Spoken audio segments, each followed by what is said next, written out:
Today, I'm speaking with journalist and political commentator Michael Tracey. He has a long career in the media space. He's worked with the Young Turks and most recently System Update with Glenn Greenwald. He's also an independent journalist. You can find his work on his Substack at mtracey.net. Michael has done a great job covering domestic politics and foreign policy over the years. And most recently, he's been paying close attention to this apparent rift on the right with the MAGA base, those who are against war and those that are calling on Americans to blindly support Donald Trump, whatever he decides to do. So I want to hear from you now, Michael, and just give us a sense of what is taking place on the right. What are the conversations like? Is this rift real or not? Yeah, so I think the supposed rift is drastically overstated.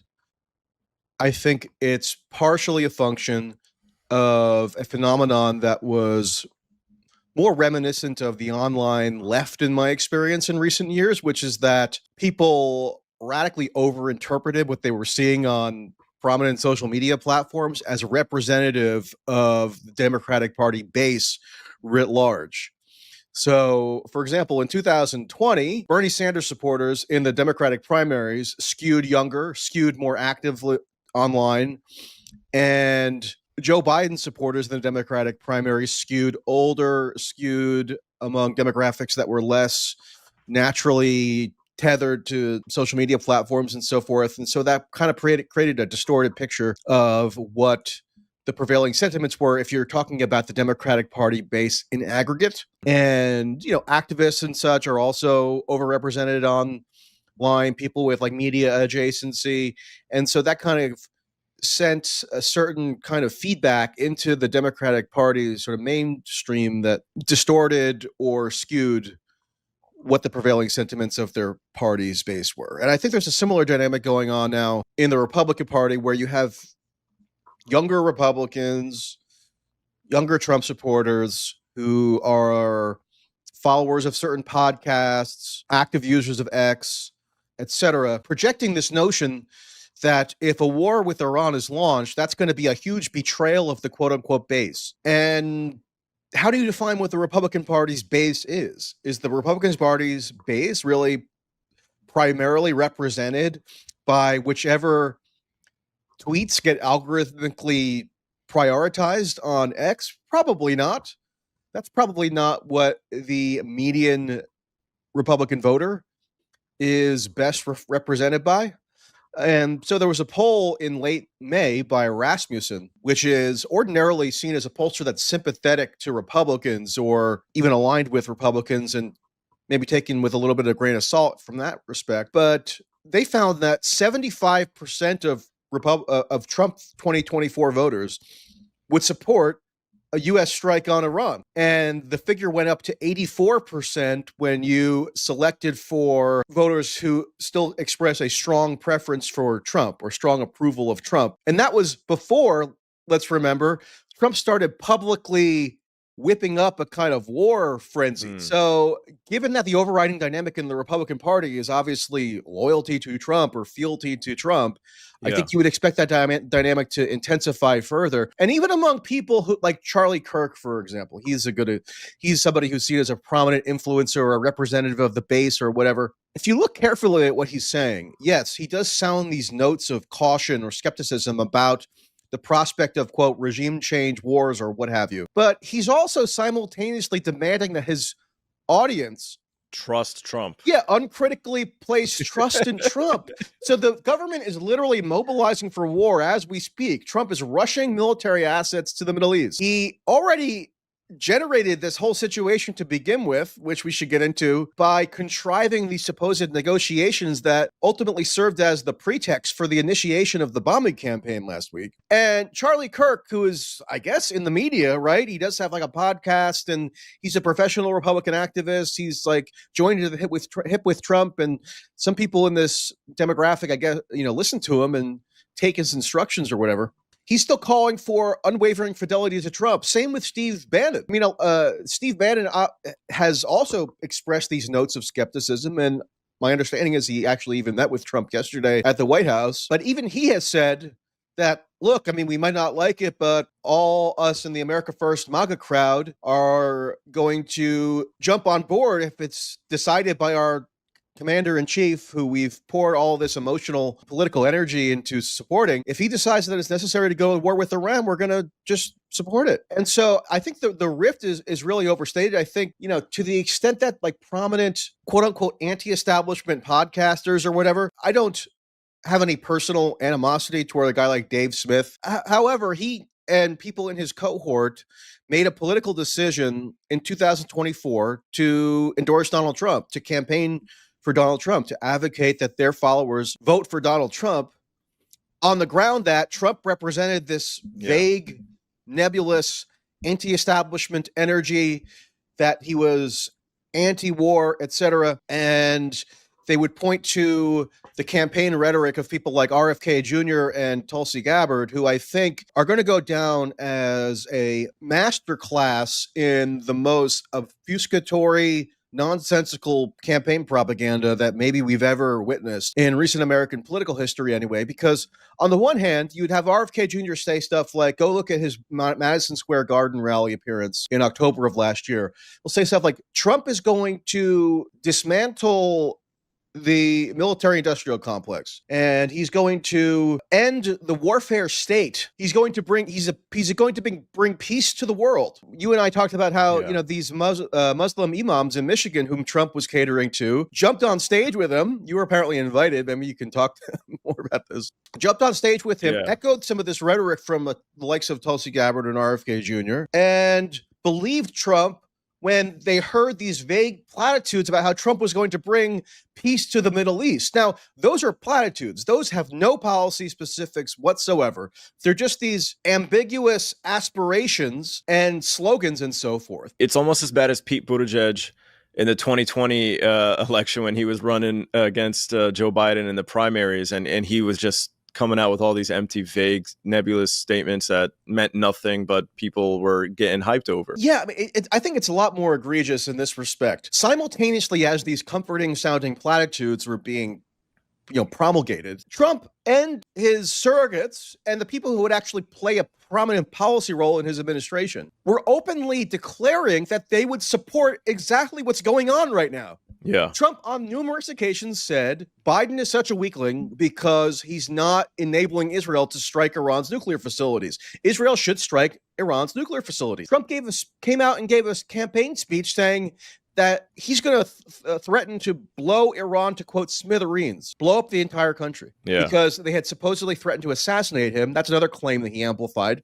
His CIA director, when he was still a private citizen, was publicly agitating for joint U.S.-Israeli strikes on Iran on the ground that the pretext was already set up, as Iran had allegedly tried to assassinate Trump, which is still a total miasma of absurdity in terms of what constitutes that supposed claim, and also that Iran had tried to hack the Trump campaign emails, and therefore Trump should get revenge by launching joint U.S.-Israeli strikes against Iran. J.D. Vance, the first thing he basically said at the one vice presidential debate was to endorse a preemptive strike by Israel on Iran with full U.S. support. And what does it mean for the U.S. to support Israel launching a strike against Iran?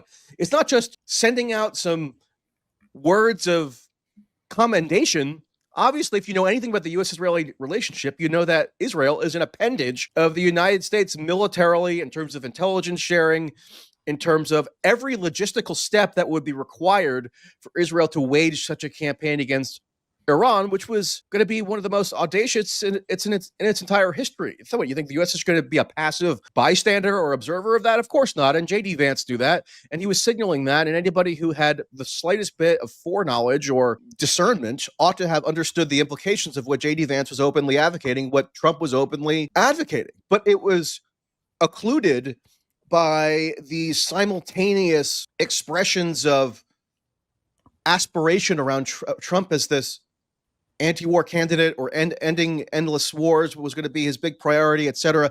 But if you notice, that stuff was all in the realm of intangibility. Slogans, nostrums. In terms of the tangible stuff, like supporting a preemptive strike by Israel on Iran, that was all out there in the open. But this media ecosystem, dominated by a lot of podcasters and people who don't sorry to say, have a journalistic sensibility at all, which is not what everybody needs to have. But like, it does endow you with a little bit more critical thinking than if you're just a partisan cheerleader. These podcasters created an atmosphere where it was seen as just commonsensical that Trump was going to have this war-averse agenda, even as they were getting totally diametrically opposite information if they just had their eyes open and their ears open. Right. And more important than just the vague statements that were contradictory to the supposed claims of seeking peace, but you had actual actions to pay attention to. And, Trump, the moment he got into office, he sold Israel more weapons. We were told the Ukraine war would end, genocide would end. Instead of those two things coming to an end, we got a third war. So it's escalating, it's increasing. I want to push back a little bit, though. I do agree that definitely on social media, we're in a bubble. I learned that myself in 2016.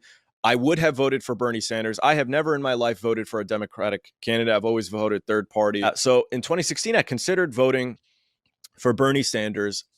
But then obviously the party colluded against him. And I believed that there was going to be this major Dem exit and that the Green Party would get 5% because I was in this bubble. And then elections took place and Jill Stein didn't even get 1%. And I learned a very painful lesson at that time that I was in a social media bubble and you can't assume that who you're around and the algorithm, what it shows you, is a reflection of the majority of the population. That being said, though, in the lead up to the election, Trump did engage heavily with these podcast influencers and Charlie Kirk. Anytime he wants to tweet about Iran and this war, he posts a poll first because he wants to put his finger on the pulse and see how he should be discussing. We see Matt Walsh and the way he's kind of trying to play both sides. Tucker Carlson is not just a podcast he was on Fox News. So this is a massive personality with a massive following. And the older generation, while in 2016 and 2020 maybe spent less time on social media, even that has been changing. I meet old people all the time who only get their media from social media now. So, and that's why there's been an infiltration. They're trying to create podcast influencers that come across as independent, not mainstream, but actually they're serving the mainstream narrative. So do you really believe the Rasmussen poll is more reflective? Do you think it's somewhere in the middle? I don't believe that there's going to be a significant oppositional movement within the Republican Party to Donald Trump. I don't think that's how the Republican Party psyche works.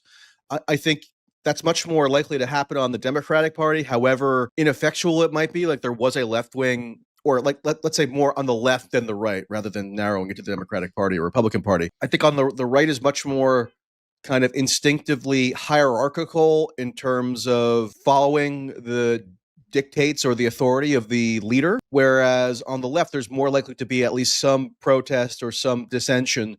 Again, even as ineffectual as it might be, there was a robust protest movement against Biden's policy in Israel, for instance. Could you imagine an equivalent of that happening on the right in terms of foreign policy? I can't. You'll have marginal outlier figures who are criticizing Trump, just as during his first term. I don't know if you recall, but when Trump bombed Syria for the first time in April 2017, there were a handful of people who were associated with the quote unquote alt-right who were saying that this was a betrayal of America first. And some of them did some, haphazard protest efforts, and it went essentially nowhere because they're not representative of the primary tendency within the right-wing movement or right-wing disposition such as it exists. For those engaged in the conversation, which the majority of the country is not engaged, they are distracted by entertainment and gambling and football and living and working and things like that. So they don't really care about this conversation. But for those that are engaged, I think we can see, the ratios on X. But it sounds like, you're correct in pointing out that this may not be reflective of the population as a whole.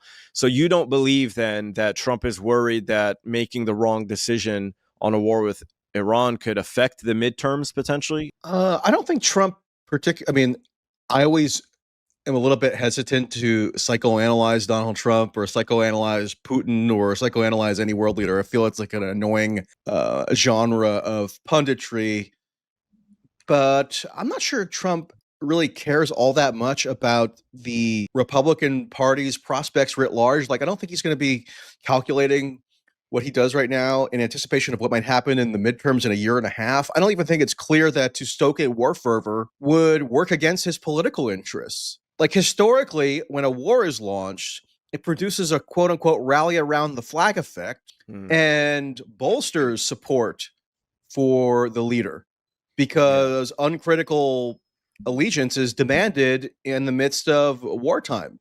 So, and also by historical patterns, Trump would be, or the Republicans would be favored to lose seats in the 2026 midterms anyway, because that's what most commonly happens with the party that controls the presidency. So I just think that it's too sort of tenuous of a calculation to have front of mind in terms of how to handle the current situation.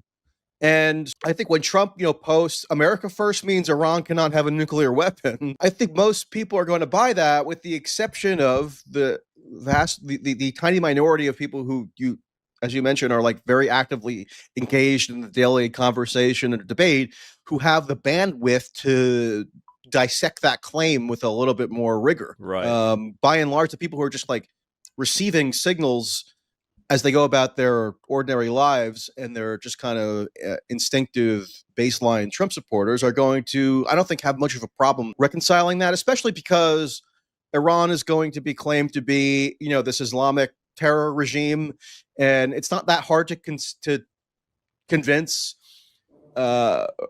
right-wing people historically that they should be really fearful and angry at Islamic terrorists. That's all they really need to know.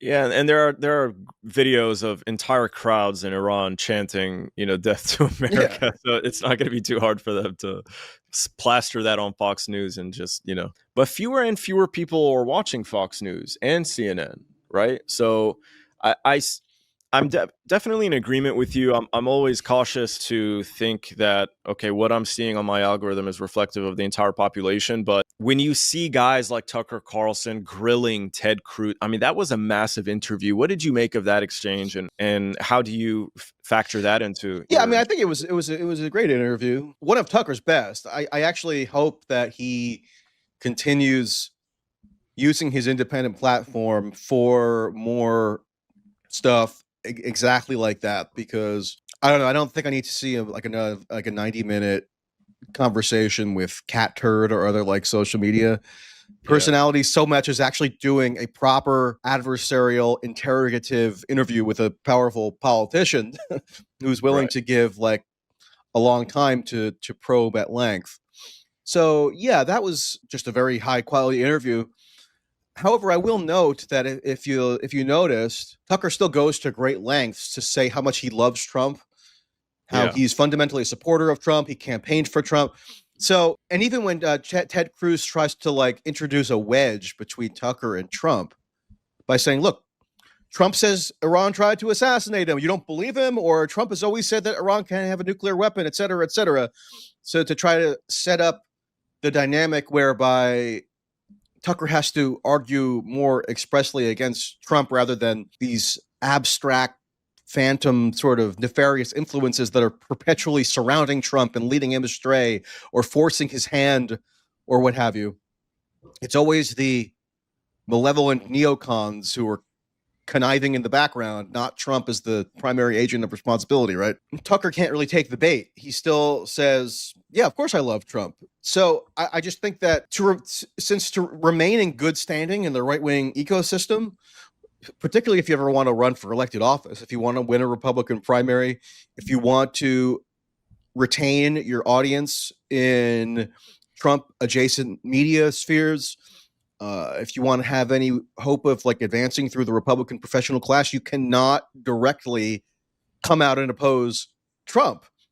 Because as mildly as Tucker maybe criticized Trump a few days prior, where he didn't really, but it was like presented to Trump as evidence of Trump, Tucker attacking him by saying that Trump was, quote, complicit in the bombing campaign, which is an understatement. That still led to Trump publicly posting that Tucker was a kook. So it's always this the tight act or tightrope act that people have to walk, where they're constantly obfuscating or deflecting from the man at the top, or the primary agent of responsibility, and casting blame on other nefarious actors who are Yeah. in his circle. And I think, one of the rare things that Trump really has been consistent on for the entire time that he's been in the public eye as a political figure is this fixation with Iran. In his first term, he drastically intensified bellicosity against Iran and deteriorated relations with Iran, like by design. He campaigned saying he would do that. He withdrew from the JCPOA. He killed Qasem Soleimani. Yeah, he imposed this policy of maximum pressure on Iran, which is the most crippling sanctions available in the U.S. arsenal, with the aim of destabilizing the government and creating the conditions, to the extent that the U.S. can, for regime change. He drone assassinated the top Iranian general. He actually resurrected the architecture of the Iraq War. So in January of 2020, when the drone strike assassination of Soleimani happened, the administration tried to claim that this was legally authorized by the 2002 authorization for use of force in Iraq. That was the legal predicate for the invasion of Iraq to topple Saddam Hussein, because Soleimani was physically present inside Iraq when the assassination happened. And he also lied. I guess they had lured him to Iraq to negotiate or something of that nature. Yeah, Soleimani was on a diplomatic mission at the time. Yeah. And he was assassinated in his car by a drone strike. Trump, when he was president the first time, would egg on like whatever protest movement in Iran might have bubbled up, and like pledge U.S. support for it, because the Republicans were generally resentful that in 2009 Obama didn't vigorously support the Green Movement at the time, which was a protest movement that sprung up after an Iranian election that was disputed. And so all of this was like incredibly telegraphed. Like Trump instituted a hugely bellicose and antagonistic policy toward Iran in his first term. Actually, in June of 2019, he said that he was within 10 minutes of authorizing a U.S. bombing campaign against Iran because an unmanned drone was shot down over the Persian Gulf, an unmanned U.S. drone. And then he pulled back at the last minute. Yeah. So this is like always been the knife's edge we've been on with Trump and Iran. Yeah, when he withdrew from the JCPOA, go listen to his speech at the time. He was saying that if we maintain the JCPOA, this existential threat of a nuclear Iran would be such that American cities would be on the verge of destruction, because Iran would be secretly, furtively violating the agreement and obtaining a nuclear weapon and getting ready to like nuke New York and Los Angeles. And that's the same rhetoric that they're using now. And then in the 2024 campaign, Trump pledged to accelerate the bellicosity against Iran even further. So I get annoyed or frustrated with these right-wing people who are like trying to claim that they're leading the charge for some kind of anti-war resistance.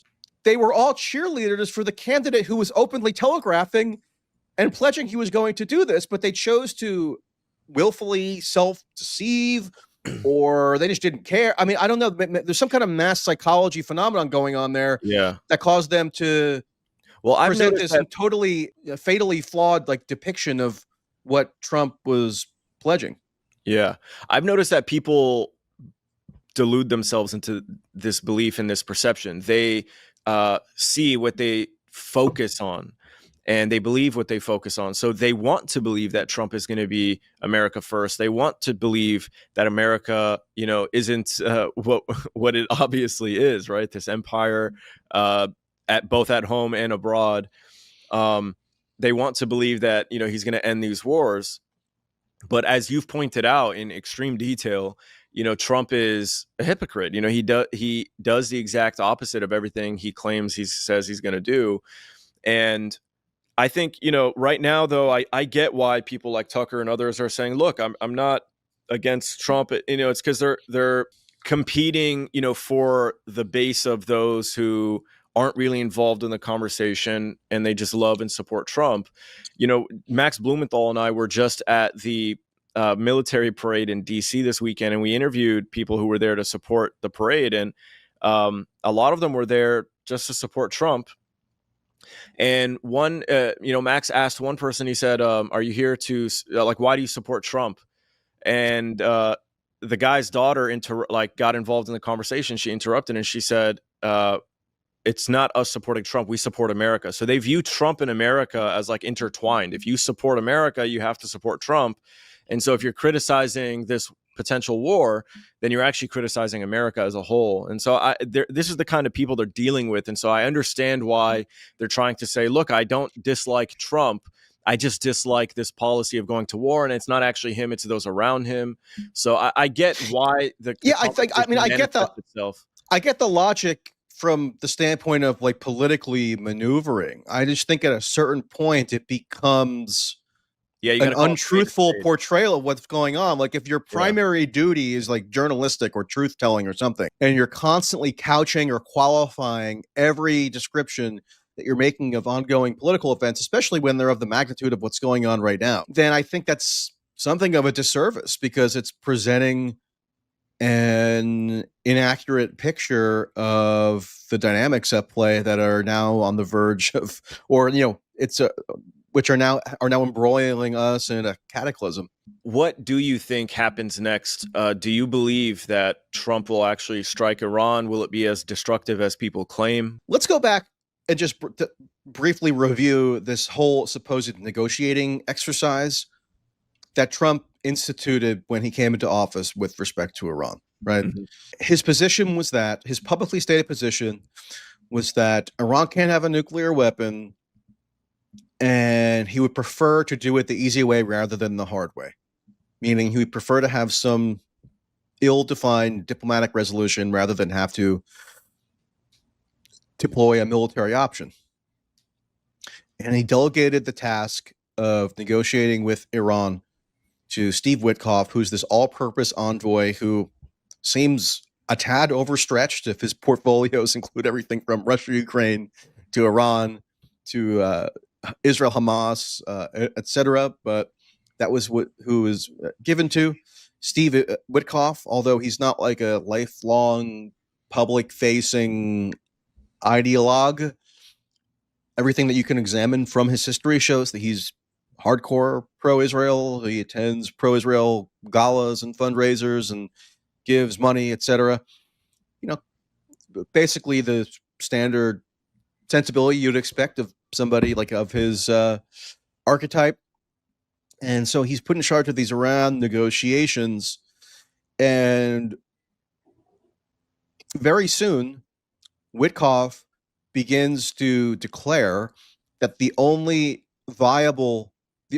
tolerable diplomatic settlement from the U.S. standpoint would be for Iran to agree to totally cease all enrichment of uranium and effectively dismantle its nuclear facilities, which, if you follow this issue for any length of time, you'll know would be perceived by Iran as essentially them accepting and willfully self-inflicting a giant national humiliation, basically agreeing to abolish a huge source of national pride at the dictate of this far-off imperial power, as they see it, who's just coming and trying to demand or impose on them how to run their society or provide for their collective defense. So that became the U.S. position, publicly stated, that was perfectly in alignment with the Israeli position. Netanyahu said that he and Trump had met right before these supposed negotiations were launched, and they agreed that in order for any successful diplomatic outcome to be achieved, Iran would have to agree to allow the U.S. to blow up its nuclear facilities, which is not a diplomatic endpoint or is not a way to structure legitimate negotiations in a way that could allow for a rational, nonviolent outcome. So I think So the negotiations were doomed from the beginning. They were doomed by how they were structured. If they're doomed by a demand that Iran accede to something that they're never going to accede to, and that's known that they're never going to accede to it, then yeah, they're kind of, I think it's fair to infer that they were a ruse for, on the one hand, allowing Trump to, in the meantime, furnish Israel with armaments, which they did, with for the purpose of continuing the annihilation campaign in Gaza, but also preparing for the Iran campaign, evidently, and also giving like a justificatory pretext for when the campaign against Iran was launched. And Trump came out and said this directly. I gave them 60 days. I gave them a 60-day ultimatum where in order to avoid getting bombed, they would have to agree to something that they were never going to agree to. And that justifies doing this. So what's going to happen in the future? They're still doing, seemingly, as of today, this pantomime of negotiations. Like you have certain Republicans, and this gets back to what we were talking about before, even people like a Marjorie Taylor Greene, who are coming out and publicly saying stuff that would seem to suggest to you that they're going to oppose a war, right? They're saying, none of my constituents want another war in the Middle East, et cetera, et cetera. Like, we shouldn't do this for Israel. Going much further than like the median Republican member of Congress would go. Even she is saying, I'm so grateful to Donald Trump for always putting peace first. Yeah. As if none of this is happening. As if this whole disaster wasn't orchestrated by Trump. Yeah. So they're still like in this. That's why I'm saying, like, to constantly having to frame everything where you're absolving Trump of responsibility, I think limits the potency of any right-wing or Republican opposition that might emerge here. They're already like they're preemptively neutering themselves of any efficacy because they're not using any leverage. The sole example anywhere is always just Thomas Massie, who actually has introduced a war powers resolution to constrain Trump's war-making powers. Marjorie Taylor Greene is not co-sponsoring that resolution. In fact, no one is. No Republican is. There's like 17 Democrats, I think. Yeah. What a sad state of affairs. There's evidence that the IAEA, during the negotiations, their inspectors were, I guess, visiting Iran and meeting with them. And they were collecting intelligence not only about the facilities, but about who the scientists were. And then they would find out where they live. And then that information was fed to Israel. And that was used basically to assassinate them when they had this blitzkrieg attack on Iran last week. And so it seems like the negotiations were not only a ruse to buy time to give Israel, the weapons they need and the intel they need to plan their attack and provide a justification, a narrative that, well, look, we tried negotiating and Iran is just too hard-headed to agree. They're actually telling Iran, come back to the negotiating table. Yeah, or you need to come back, as if they left in the first place, when they were literally prepared to meet on Sunday, but the day prior or 2 days prior, Israel attacked them. So, but it seems like the negotiations also, Witkoff was meeting with the Mossad before and after the meetings with Iran. Like that. And Ron Dermer, who's the top political guy, advisor to Netanyahu. So it was all obviously coordinated with Israel. Yeah. Yeah, so this has been a ruse from the very beginning.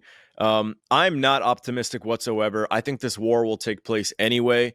And what I'm very afraid of is if the war takes place and it's actually very successful for Israel in the United States. So if they are able to produce regime collapse and it's just taking place over the air and it isn't U.S. troops who are in the line of fire, like right now, the U.S. is not only moving assets to the region, they're moving people out. And they've been like emptying the bases in the region, one, in order to prevent Iran from having any necessity to attack the Gulf, which is really the only deterrent they have. Like, if they don't attack the bases or the oil infrastructure, they have nothing. They can't do anything to discourage the U.S. from attacking them. So they're moving their personnel from the embassies and the bases, and they're bringing these aerial refuelers so that the aircraft carriers don't need to be anywhere near Iran so that they can't strike them. So the U.S. is trying to do this in a way where they take as little damage as possible. And if they succeed, then they're going to make all these MAGA influencers who are criticizing them look like fools, because they're saying that Americans are going to die and this is going to be really catastrophic. If this is really successful and it isn't anywhere near as damaging because Iran just tactically doesn't do a good job of producing deterrence, then it's going to be an incentive for more war. Just blindly trust Trump whenever he tries to get into these kinds of situations. They're setting up a benchmark where if there are not large-scale deployments of U.S. ground troops to Iran, and yet Trump still does accomplish some mission militarily, then that's a win for America first, because we're avoiding the Iraq War, as if the Iraq War is the standard by which we need to eternally judge the wisdom or efficacy of any subsequent American military action. And in a certain way, it becomes like a lazy sort of scapegoat or a deflection. Not that people should withhold their critiques of Iraq. Would say Obama ended war. Obama's reign was one of the most peaceful, even though he had escalated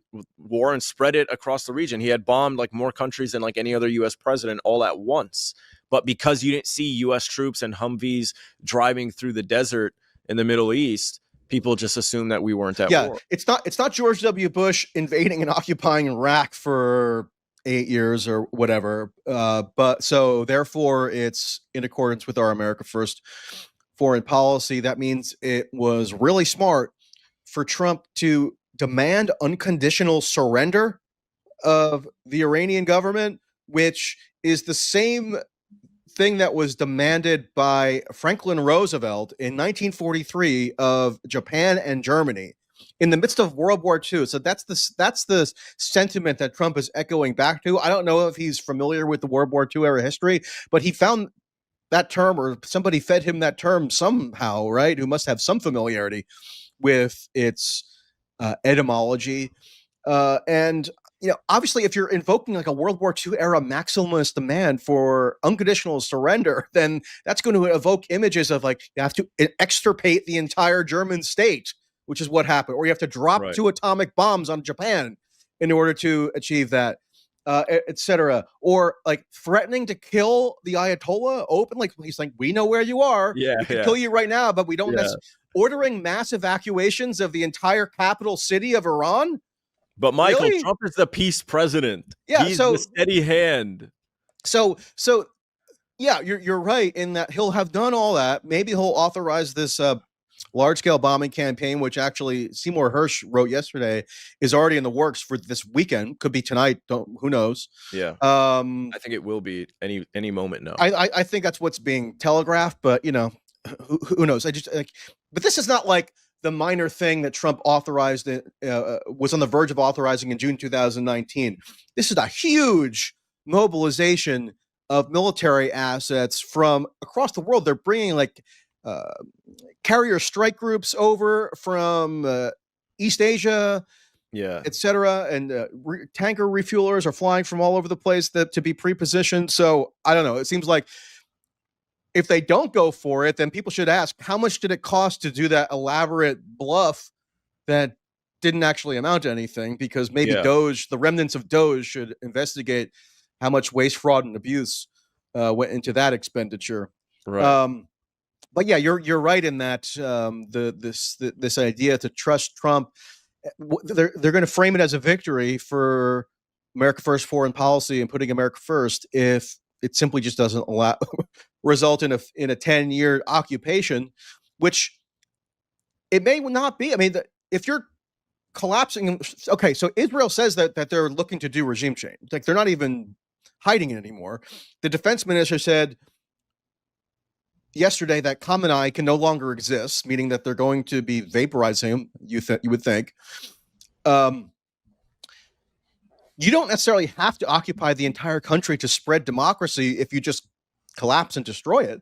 You could just collapse and destroy it and then leave and let the chaos fester. Which is what Israel wants. It doesn't, it's not regime change, it's regime collapse. And even if they don't collapse the regime, they're weakening Iran regardless. And that's what Israel cares about anyway. Israel wants to secure their hegemony, and they're operating in the shade of the U.S. empire, getting whatever they can to expand their influence and control of the region. And they're the only nation in the region that has nuclear weapons, which, by the way, Trump doesn't seem to care about.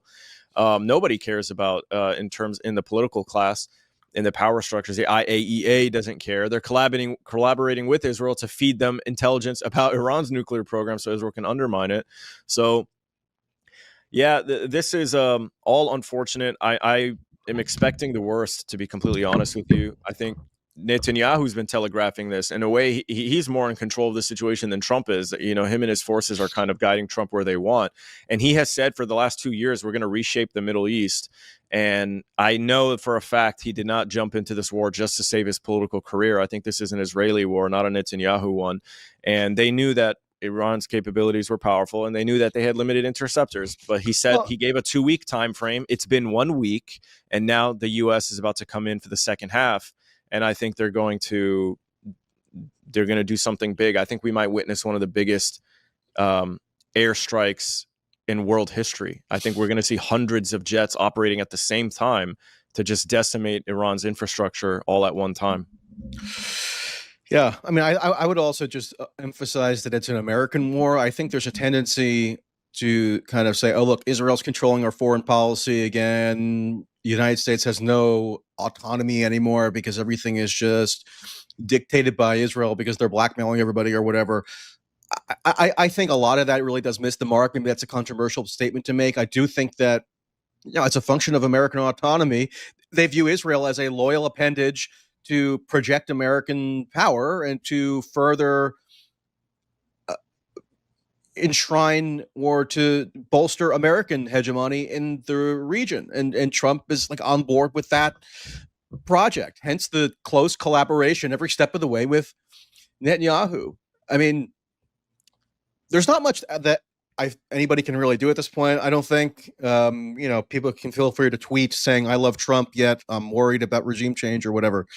Yeah. But I think whatever small contribution I can make at this point would probably be best aimed at just emphasizing how, if anybody feels that they've been betrayed or deceived, which I've been hearing a lot of in the past week, I think it's worth explaining to people in just concrete, irrefutable detail how, to the extent that they were deceived, that's a product of them, I guess, lacking the discernment to see how obviously and unambiguously all of this was telegraphed all the way through, not just for months, but even arguably years, and hopefully giving people some more capacity to critically analyze stuff like this in the future, rather than just becoming like a partisan echo chamber where they're convinced that, you know, the Republican presidential nominee is going to dismantle the deep state or restrain Israel. You know, I had a debate with this InfoWars lackey guy. I mean, it was organized by Zero Hedge in September of last year.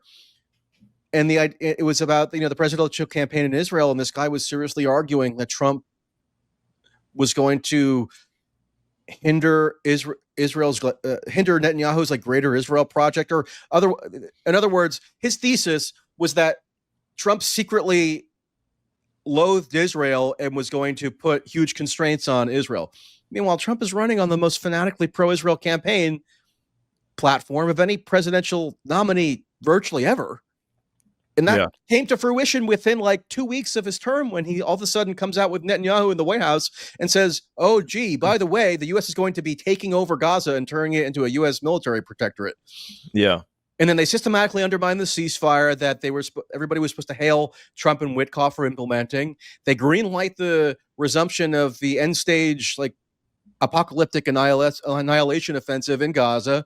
And now we're getting a war with Iran. And I think that's a byproduct, not of some necessarily nefarious influence that Trump is just being beguiled by, but because of what he very openly telegraphed and campaigned on, his position being, his convictions being, and it's a continuation of what he did in his first term. So it was there for all to see. And if you got quote unquote deceived or snookered or whatever, then I think it's an occasion to reflect on what kind of polluted information and political environment you were living in that gave you this radically false impression. That's an excellent point.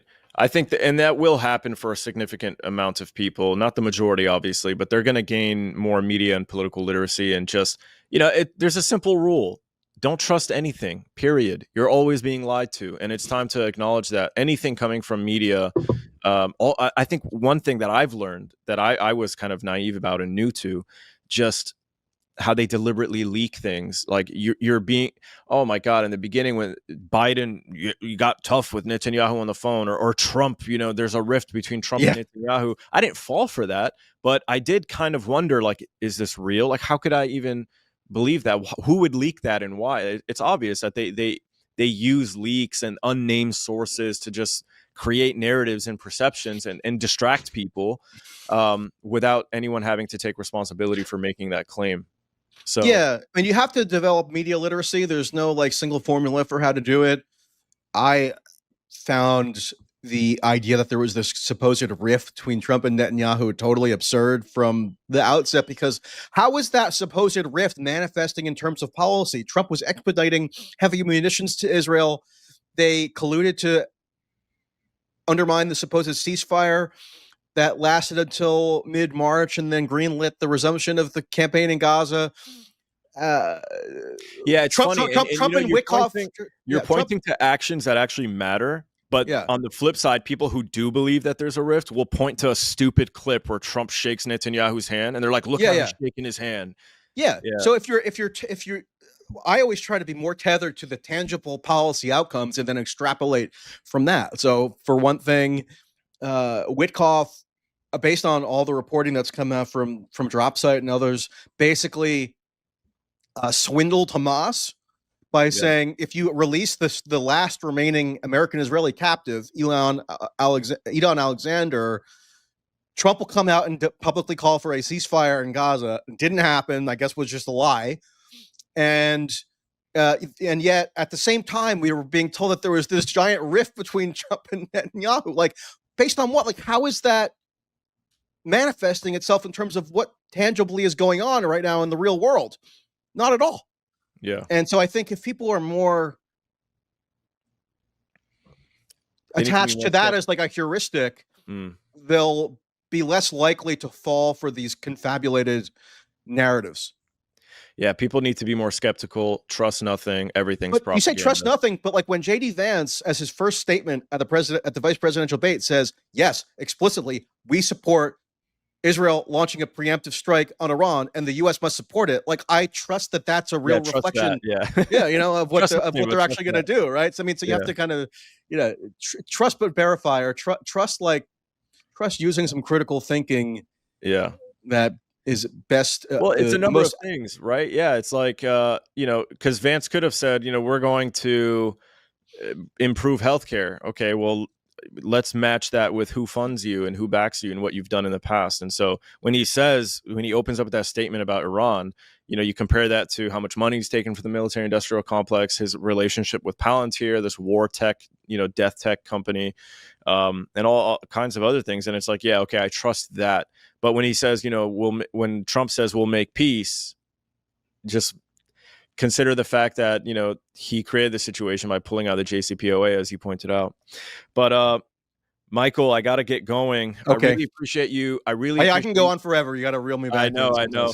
No, this is great. But I have another interview coming up in a bit. But I really appreciate you taking the time with us today.